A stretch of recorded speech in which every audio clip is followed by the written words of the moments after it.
From servers.com, Mr. James Purton. Welcome to the show. Hey guys, great to meet you all. I was having a look earlier. I've met obviously Porter, I've met Daniel, but I think most people here are new faces. So lovely to meet all you guys. So my name is James from a company called servers.com. Just to introduce myself briefly, my job here is to be the Web3 specialist. So I manage all of our relationships with all of our Web3 customers, who I'll get into in a little bit more detail in just a second. Um, the reason I chose this title, Data Centers on Demand, is basically whenever I've been going around and talking to storage providers, people in this ecosystem, everyone seems to refer to, or most people seem to refer to their Filecoin solution, their hardware setup as their own private data center. So I'm just here to kind of describe a way to we think we can do this for you on demand with just a click of a few buttons to get that Filecoin storage provider solution up and running. So a little bit about servers.com, and I won't bore you too much with this because I think people in this call are probably quite familiar with what infrastructure as a service does already. In a nutshell, we are dedicated servers in a cloud-like fashion. Our CEO essentially founded the company because he felt that there was a gap between what we saw as the traditional sort of co-location providers and the hyperscale cloud. And I'm sure you guys are familiar. The hyperscale cloud is very fast, very slick, lots of cool tools and stuff there, but it's also very expensive.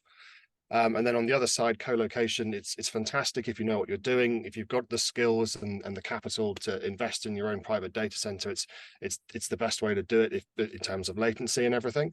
But there's a huge gap there in the middle that our business was supposed to address, of people who wanted the best of both worlds with the resources and the power of a dedicated server, but very much sort of in a cloud-like fashion with the scalability and not tying you into longer contracts. To give you an idea, we are heavily investing in the blockchain space in general, both from an R&D and sort of customer and marketing, customer acquisition perspective.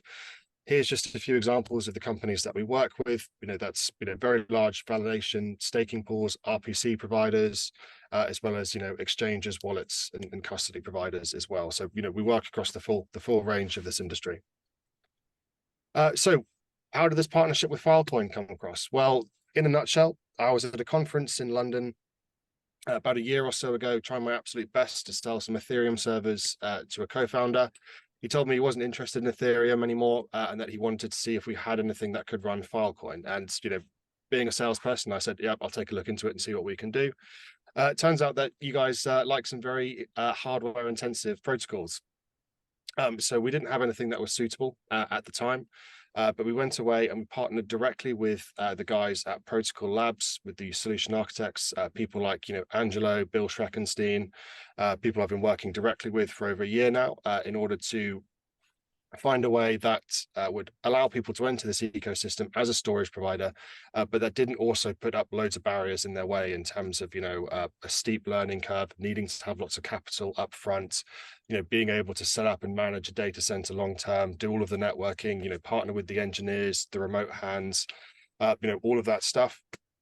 And I think it alludes to what Daniel was saying in his presentation, just about removing barriers, making the path to entry as easier as possible, reducing capex as much as possible, to kind of open the doors to as many new storage providers as possible. So one thing I wanted to address as well, based on feedback from my last presentation, is obviously we are in a bear market, and I can tell you that that is not unique to the Filecoin ecosystem. All of the big node providers that I work with, whether it's very large staking, very large validator node operators or RPC node operators, pretty much everyone is in the red at the moment. And a lot of the conversations I'm having with them are just around optimization. It might feel like now is the time to hunker down and just survive, but it really is the best time to look at your infrastructure stack, optimize, figure out where you can cut costs, what can be switched from a capex model to an opex model, and then that's when the bear market comes, I guarantee we're going to start selling out of hardware pretty quickly. So it might be a good time to sort of make those plans now. So why should any of you care about this? Well, in a nutshell, our goal is to get storage providers profitable faster. So we've done a lot of sort of market testing with this, and did a lot of research with Protocol Labs based on what we think are the rough costs for storage providers at the moment, and we're confident that we're cheaper. And like I said, it's a completely That's getting my slides out of order. But yeah, there's no more steep learning curve either.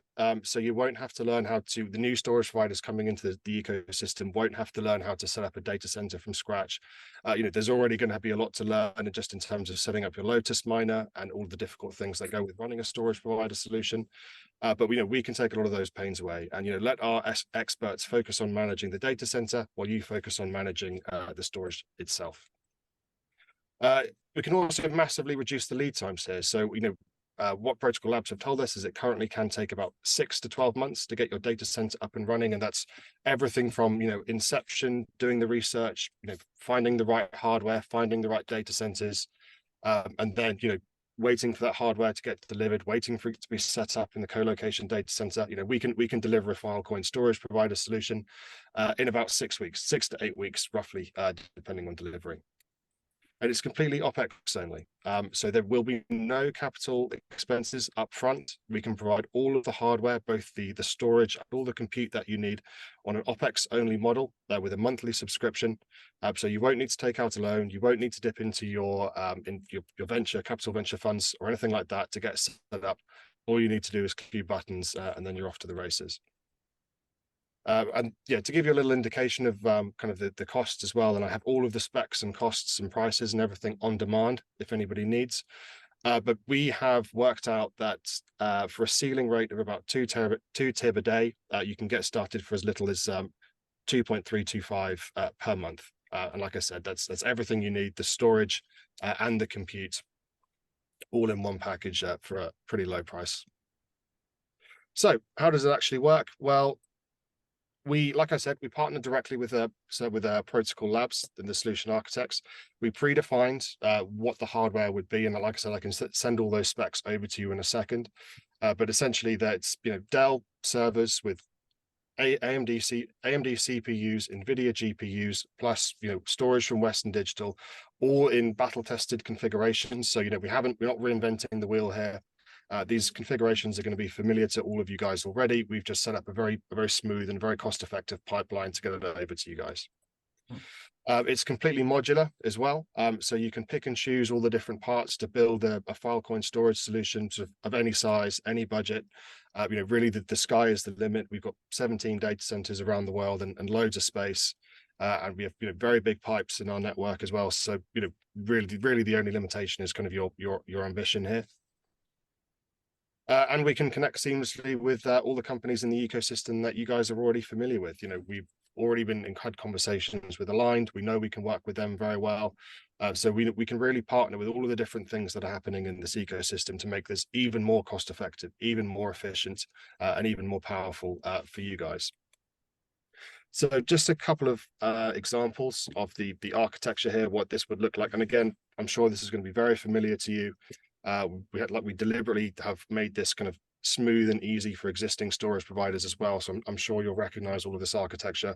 But with this is a very lean setup. So for example, you've got an all-in-one server. This is a petabyte of storage. The backups we recommend, but it is optional. And then you can sort of go for an even bigger solution as well. There we go. Yeah. So just a daemon miner split up, and that would get you sort of around just under 5 or 2 TB a day. Ceiling rate. Cool. So went through that very quickly, but does anyone have any questions? Anything you'd like to know more?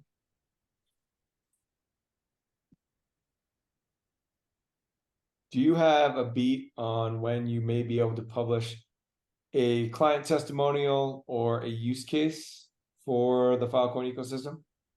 Yep. So we're currently working on some testing at the moment. I can't tell you who it's with because it's still sort of under negotiation, but we're actively working with both Protocol Labs and the Filecoin Foundation to, well, first of all, on one level, get the lead time down from 6 weeks down to as little as 24 hours is the goal. And if we can do that, then customers will also be able to test the solutions before they buy. But yeah, we probably within the first few weeks, maybe give us a month or two, we should have some client testimonials.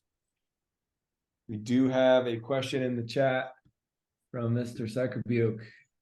So 2 questions. Servers.com is also I think reselling some surplus OmniPath stuff. Wanted to hear your take on that. Also, a detailed breakdown of what components are involved, what infrastructure is involved. You mentioned 23.25 a month for a complete unit. Can you give us a spec sheet for the components that are involved and what kind of infrastructure we'd be on? And more importantly, what kind of uplinks, network uplinks that would involve? Yeah, absolutely. So so just on the OmniPath stuff, that's news to me. We don't resell any old hardware. So might be a different server I might have misconstrued my servers, my branding there. I apologize if I did so. Ignore. Yeah, no worries. There's yeah. Our CEO likes to buy expensive domains that are as literal as possible. So there might be another servers business out there. Well, I'm sure there is actually. Yeah. In terms of the spec sheet, so I've got a PDF that's very detailed, which I'm happy to share with you after the call. But to give you an indication, if I can just go back, so the 23525 would be one half of this. So essentially, you would get the Daemon Miner Boost Worker all in one, which I believe is a 64 core server with a NVIDIA A5000 GPU. Plus, you would get 1 petabyte of raw storage in that solution, and that's based on a 3-year contract. But you would get all of the compute and a petabyte of raw storage to play around with. And in terms of the network uplinks, so you can see here at the top, you've got 10 gigabits connections. So that's actually a redundant 10 gigabit per second connection. So we can get up to, it's essentially it's 2 live NICs, right? So you've essentially got 20 gigabits per second until one of the cables breaks. Okay, so follow-on question. This is not involving the Supranational Pipeline, or Golden Gate as the DSA is branding it now. Do you intend to support that? If so, do you have an existing partner? If you don't have an existing partner, do you want a partner that's been proving that and optimizing that pipeline out? And if so, again, my email address is in there, and we could possibly get a POC up and running on your infrastructure with the new Supranational Pipeline, so you can start pricing that out. Yeah, look, to be honest, I think maybe we need to have a conversation about what the super pipeline is. I think that's a new one for me. But yeah, absolutely. I mean, we're very keen to kind of stress that we are able to integrate with all of the rest of the ecosystem. You know, whether it's aligned. You know, we've spoken to some of the other members of the DSA as well. So if we can connect to anything, and very happy to have that conversation. Is that sort of like a CDN? So a little bit of background. Web3 Mine is trying to come up with the DevOps orchestration for the full stack, where the ceiling is the service, whether it's coming from Aligned or the product of what's coming out of the Supranational development work and whatnot. And none of that, in particular, Supranational is not ready to work out of the box. There's a lot of orchestration involved with that. But the vision we have is that if you go horizontally from Web 2 data client all the way to proof of space time on storage providers, there's a whole bunch of should be interchangeable plugin components on that. And we're working out building out all those components and making them pluggable and replaceable attributes, because going horizontally from Web 2 client to proof of space time over a storage contract, that we're working that stuff, and I would be very excited to work with you in coming up with composable hardware infrastructure to satisfy those otherwise infrastructure that should be interchangeable, whether we're talking Aligned or Supranational or the conventional A5000 GPU, do it the way Lotus has been doing kind of operations. Yeah, no, absolutely. That sounds really interesting. I just copied down your email address, so I'll ping you a message after this call and let's talk. Awesome. And James, before I get you out of here, give me a quick recap of your Phil Paris experience.